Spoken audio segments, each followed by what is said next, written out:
예수님은 메시아다 라고 하는 제목으로 우리 말씀 함께 나누겠습니다. 네, 여러분, 우리 마태복음 2장 1절 2절 말씀에 보면 이렇게 말하고 있어요. 헤롯 왕 때에 예수께서 유대 베들레헴에서 나심에 동방으로부터 박사들이 예루살렘에 이르러 말하되 유대인의 왕으로 나시니가 어디 계시냐. 자, 이렇게 말을 하고 있습니다.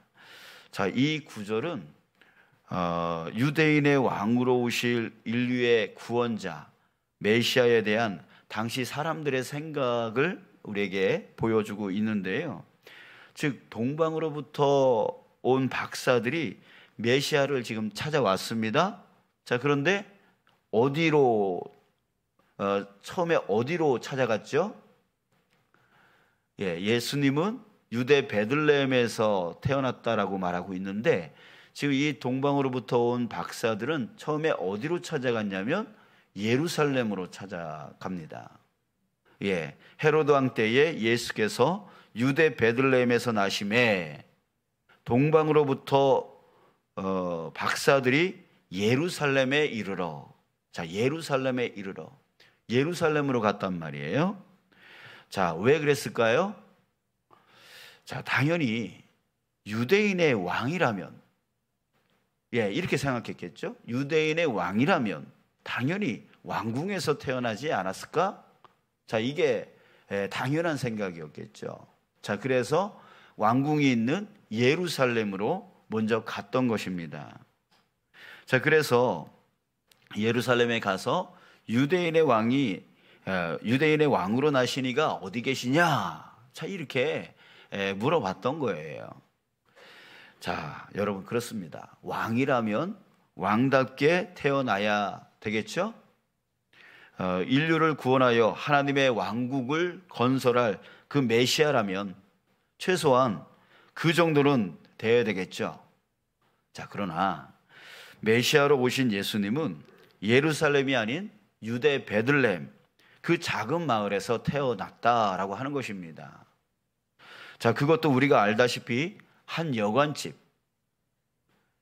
그것도 거할 방이 없어서 마구간, 그 마구간의 구유에서 태어나셨다는 거예요.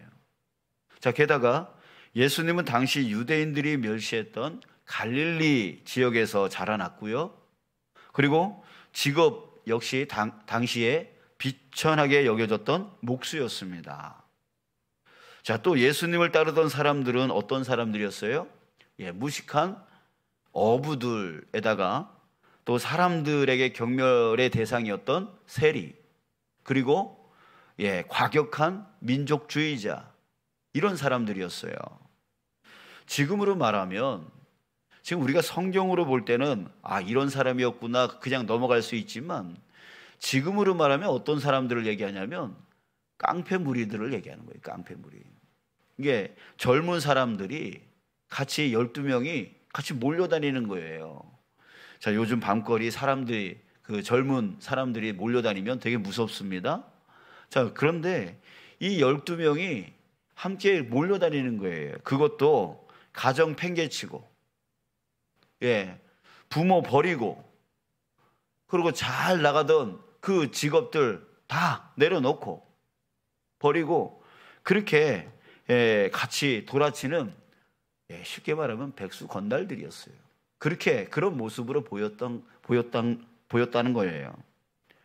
자, 예수님의 마지막 모습은 또 어땠습니까? 극악무도한 제수를 처형하는 십자가, 그 십자가 형틀에서 죽임을 당했어요. 자, 여러분, 이런 예수님의 모습에서, 이런 예수님의 인생에서 예수님이 메시아다라고 하는 그것을 어떻게 알 수 있겠습니까? 아주 비천한 곳에서 태어나고,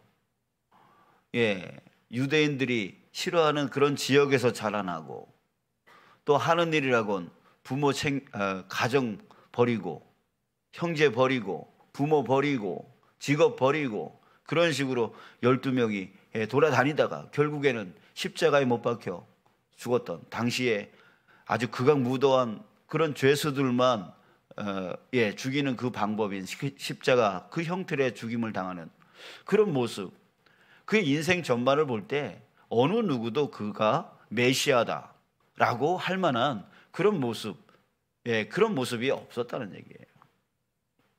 자, 그러니 요한복음 1장 10절 11절 말씀이 이해가 됩니다. 그가 세상에 계셨음에 세상은 그로 말미암아 지은 바 되었으되 세상이 그를 알지 못하였고, 세상이 그를 알지 못하였대요. 자기 땅에 오매 자기 백성이 영접하지 아니하였으나, 사람들이요 예수님을 영접하지 아니했다는 거예요. 메시아로 인정하지 않았다는 거예요. 믿지를 않았다는 거예요. 자, 이해가 되잖아요. 아니, 예수님이 어디서 태어났고 어떻게 자라났고 어떤 인생을 살았고 어떤 결말을 맺었다, 이것을 보면은 그가 메시아다라고 할 만한 그런 것이 없기 때문에 사람들은 인정하지 않았어요. 믿지를 않았어요. 받아들이지는 않았어요. 영접하지를 않았단 말이에요. 만약에 이런 사람이 지금 현대에 있었다면 여러분들은 어떻게 믿을 수 있겠어요? 아, 저분이 메시아구나 라고 할 수 있겠어요? 그럴 수 없는 모습이었다는 거죠. 그럴 수 없는 그런 삶이었단 말이에요. 정말 메시아라면, 인류를 구원하는 그런 왕으로 오신 예수 메시아라면 정말 왕궁에서 태어나서 아주 멋지게, 아주 능력 있게, 아주 지식 있게 모든 사람들이 존경할 만한 그런 모습이어야 되고 그런 인생이어야 되지 않았겠냐라고 하는 거예요. 자, 여러분, 그러나 예수님에게서 사람들이 그 생각하고 있었던 그 메시아의 모습은 전혀 보이지 않았습니다. 그러니 사람들은 그를 알지 못했던 거죠. 2000년이 지난 지금까지도 여전히 사람들은요, 아니 왜 예수가 메시아냐? 의문을 품고 질문하는 사람들이 많습니다. 그리고 예수님의 삶을 보면서 훌륭한 선생 정도는 되겠지만 인류를 구원하기 위해 오신 그 하나님의 아들, 그 메시아로 믿기를 거부하고 있습니다. 자, 그러나 여러분, 여기에 반전이 있습니다. 오히려 예수님이 그런 모습으로 오셨고 또 사셨기 때문에, 그래서 예수님이 정말 메시아이신 거예요. 다시 한번, 오히려 예수님이 그런 모습으로 이 땅 가운데 오셨고 그런 모습으로 인생을 사셨기 때문에 바로 예수님이 정말 메시아다, 정말 메시아다라고 하는 거예요. 자, 보세요. 예수님이 탄생하기 800년 전에요, 메시아에 대한 예언을 한 사람이 있었습니다. 그 사람이 누구냐면 바로 이사야 선지자였습니다. 예수님이 탄생하기 800년 전에 그 오실 메시아에 대한 예언의 말씀을 했단 말이에요. 이 이사야는 메시아가 언제 올는지 몰랐어요. 자, 그랬을 때 메시아에 대한 생각을 해볼 때에 어떻게 메시아를 그리겠어요? 우리 사람들이 그 메시아 하면 이래야 되지 않겠나라고 하는 그런 생각을 이사야도 할 수 있을 거예요. 정말 멋지고 환상적이고 능력 있는 메시아, 그래서 온 인류를 정말 하나님의 나라로 이끌어갈 그런 능력의 메시아, 이런 식으로 생각을 했을 수 있을 거예요. 자, 그러나 이사야의 메시아 예언은 전혀 그렇지 않았습니다. 오늘 본문 1절 말씀을 한번 보세요. 자, 이렇게 시작합니다. 그의 예언이 이렇게 시작해요. 이새의 줄기에서 한 싹이 나며 그 뿌리에서 한 가지가 나서 결실할 것이요. 여러분들, 이 말씀을 잘 묵상해 보면 너무나 이상한 것이 있습니다. 그 이상한 것이 무엇이냐면, 여러분들, 메시아는 누구의 자손이라고 말합니까? 누구의 자손이라고 말해요? 다윗. 그죠? 다윗의 자손이라고 말하고 있습니다. 자, 그런데 이사야는 이렇게 표현하지 않았다는 거예요. 위대한 왕 다윗의 줄기에서 한 싹이 나며, 이렇게 표현하지 않았다는 거예요. 어떻게 예언하고 있냐면, 이새의 줄기에서 한 싹이 나며. 여러분, 이새가 누군가요? 바로 다윗의 아버지입니다. 왜 이사야 선지자는 다윗의 자손, 다윗의 줄기에서 한 싹이 나며 이렇게 표현하지 않고 왜 이새의 줄기에서 한 싹이 나며 이렇게 표현을 했을까요? 여기서 바로 예수가 메시아가 어떤 모습으로 오는가라고 하는 것을 예언하고 있는 겁니다. 이사야 선지자는 자기 마음대로 그냥 사람의 생각으로 메시아라면 이런 모습으로 오겠지라고 하면서 그렇게 예언했던 게 아니에요. 이사야는 정말 하나님께서 부어주신 그 메시아에 대한 그 예언의 말씀을 듣고 그것을 그대로 표현하고 있는 거예요. 그랬을 때 뭐라고 표현하고 있냐면, 다윗의 줄기에서라고 말하는 게 아니라 이새의 줄기에서라고 말하고 있다는 거예요. 자, 여러분, 그래요. 다윗은 이스라엘의 가장 위대한 왕이었습니다. 그러나 그의 아버지 이사는 어떤 사람이었어요? 베들레헴이라고 하는 아주 작은 깡촌 시골에서 양을 치던 아주 이름 없는 목자였습니다. 자, 여러분, 이것은 바로 메시아가 어떤 모습으로 올 것인가, 그것을 지금 예언하고 있는 거예요. 왕의 모습으로 오는 게 아니라 이새처럼 아주 볼품없이, 아주 시골에서, 아주 낮은 자리에서 그렇게 태어날 것에 대한 그 예언을 보여주고 있는 것이에요. 그러니까 800년 전에 메시아가 어떤 모습인지 모르고 어떻게 오실는지 모르고 그저 이사야 선지자는 하나님이 부어주신 그 예언의 말씀을 그대로 받아서 표현했습니다. 그런데 800년 후에 오신 그 예수님이 바로 800년 전에 이사야 선지자가 예언했던 그 말씀과 똑같은 모습으로 오셨고 사셨고 죽으셨단 말이에요. 그렇기 때문에 예수님께서 그렇게 오셨고 그렇게 사셨고 그렇게 죽으신 것이 뭐예요? 어떻게 그렇게 사는 게 메시아냐라고 우리는 생각할 수 있겠지만, 바로 이사야 선지자가 예언했던 그 모습 그대로 그 메시아가 그런 모습으로, 예수님이 그런 모습으로 사셨단 말이에요.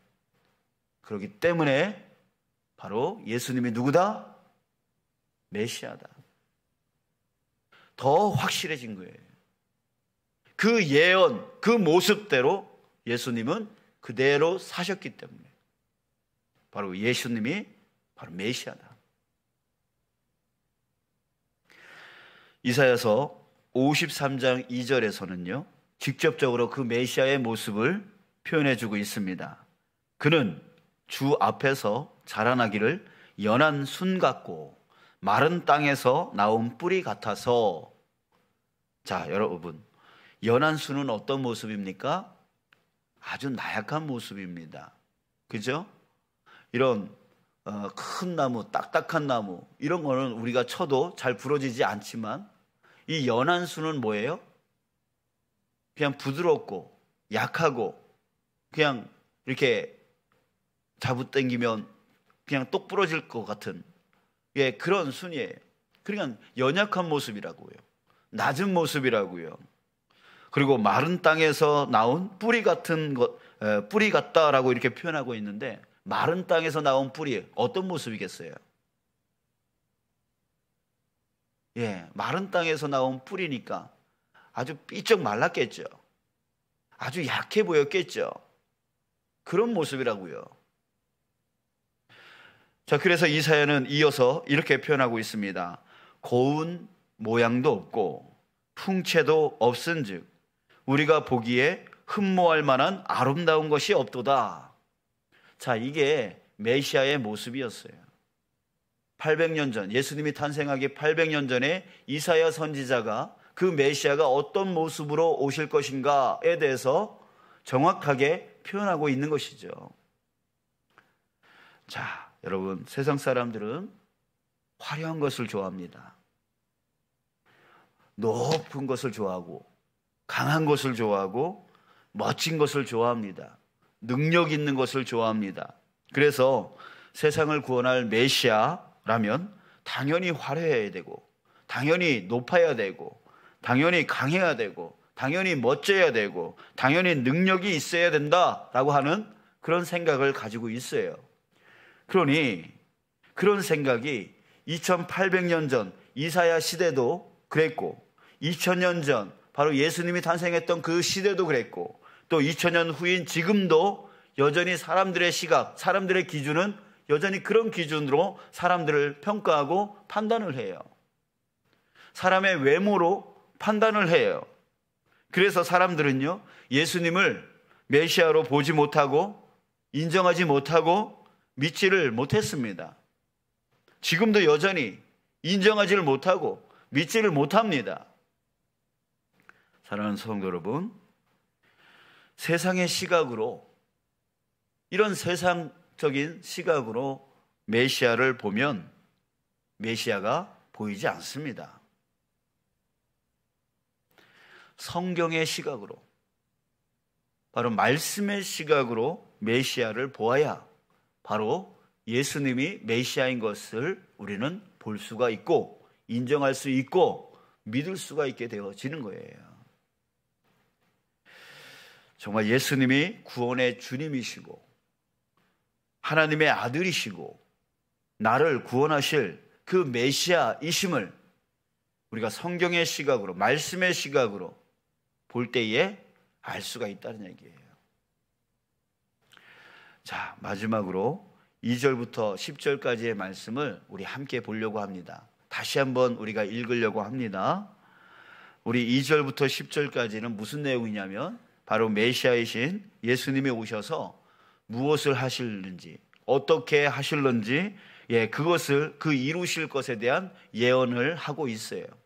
여러분, 예수님이 어떻게, 어떤 모습으로 오셨는지에 대해서 예언되어졌던 예언했던 그 이사야가 이제 그 메시아이신 예수가 이 세상을 어떻게 통치하시고 또 이 세상을 어떻게 만들어 나가실 것인가에 대한 그 예언의 말씀이 바로 2절부터 10절까지 있단 말이에요. 여러분들, 이 말씀을 우리가 함께 읽으면서 이제 앞으로 다가올 그 메시아가 다시 오셔서 우리 이 세상을 어떻게 통치하실 것인지, 어떤 모습으로 만들 것인지 여러분들 우리가 그것을 우리 마음판에 새겼으면 좋겠어요. 그리고 그 나라를 우리가 소망하는 마음이 우리 안에 있기를 원합니다. 그래서 그 나라를 소망하면서 이 믿음의 삶을 정말 우리가 더욱더 강건하게 살아가기를, 어떤 유혹이 와도, 세상에 누가 뭐 일확천금에 돈을 준다 해도, 또 어떤 건강을 준다 해도, 어떤 편안한 삶을 준다 해도 그것에 우리가 넘어가지 아니하고 정말 이 나라를 이루실, 이런 나라를 이루실 그 메시아를 믿고 영원한 생명 가운데 그 천국 안에서 살 것을 우리가 더 기대하며 더 믿으며 살아가는 저와 여러분들, 그 믿음으로 회복되어지는 저와 여러분들 되어지길 주님의 이름으로 축복합니다. 우리 2절부터 10절을 우리 교독하면서 천천히 정말 어떤 내용을 갖고 있는지를 우리 마음판에 새기고요. 오늘 이 말씀을 읽을 때에 잘 이해가 되지 않는다면 여러분들 오늘 하루 이 말씀을 계속해서 읽고 또 생각해보고 읽고 생각해보면서 정말 내가 가는 나라, 내가 이제 메시아를 통해서 가야 될 나라, 그 나라가 어떤 나라인지를 여러분들 깨닫는 여러분들이 되셨으면 좋겠습니다. 자, 2절부터 10절까지 우리 교독하여 천천히 읽습니다. 그의 위에, 아니 제가 먼저 읽고 여러분들 읽고, 예, 그게 교독이잖아요. 자, 여러분들, 제가 읽을 때는 여러분들이 귀를 듣고, 또 여러분들이 읽을 때는 여러분들의 소리를 귀로 듣고 마음판에 새기십시오. 그의 위에 여호와의 영, 곧 지혜와 총명의 영이요 모략과 재능의 영이요 지식과 여호와를 경외하는 영이 강림하시리니,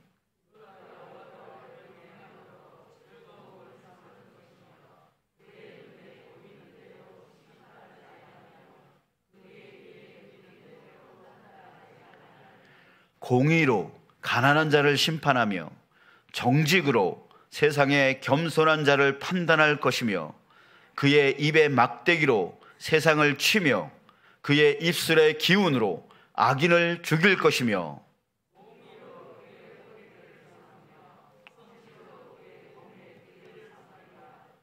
그때에 이리가 어린 양과 함께 살며 표범이 어린 염소와 함께 누우며 송아지와 어린 사자와 살찐 짐승이 함께 있어 어린 아기에게 끌리며,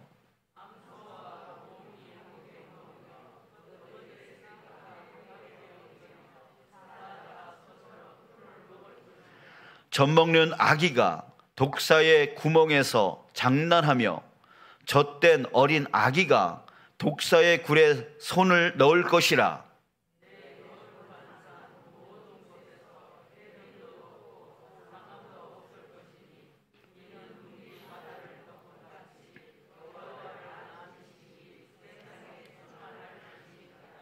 같이요. 그날에 이새의 뿌리에서 한 싹이 나서 만민의 기치로 설 것이요 열방이 그에게로 돌아오리니 그가 거한 곳이 영화로우리라. 아멘. 아멘. 예. 자, 이런 나라, 여러분들, 이런 나라를 이루실 메시아이신 예수님을 여러분들, 저와 여러분들이 더 굳건하게, 예, 무엇을 준다 해도, 예, 그것의 유혹에 넘어가지 말고, 예, 세상 사탄이 우리에게 주려고 하는 그것들은요, 이 세상에서 끝나는 것들이에요. 썩어지는 것들이에요. 우리가 죽으면 아무것도 가져갈 수 있는 게 아니잖아요. 그러니까 사탄이 우리에게 주려고 하는 그 명예와 권력과 그 부와 그 모든 것들은 다 썩어지고 없어질 것들인데, 우리가 받아야 될 것은 무엇입니까? 영원한 나라, 영원한 생명인 거예요. 그러니까 어떤 것과도 바꿀 수 없는 거예요. 그것을 누가 줄 수 있습니까? 메시아이신 예수님만 우리에게 주실 수 있는 것입니다. 그렇기 때문에 이제 이후로부터 이런 나라를 우리가 더욱더 소망하면서, 내가 가야 될 나라가 바로 이런 나라야, 이런 평화로운 나라야, 이런 왕국이야 라고 하는 것을 정말 우리가 더욱더 깨닫고 더욱더 바라고 더욱더 소망하면서 우리의 이 믿음의 삶을 더욱더 강건하게 살아갈 수 있는 저와 여러분들 되어지길 주님의 이름으로 축복합니다.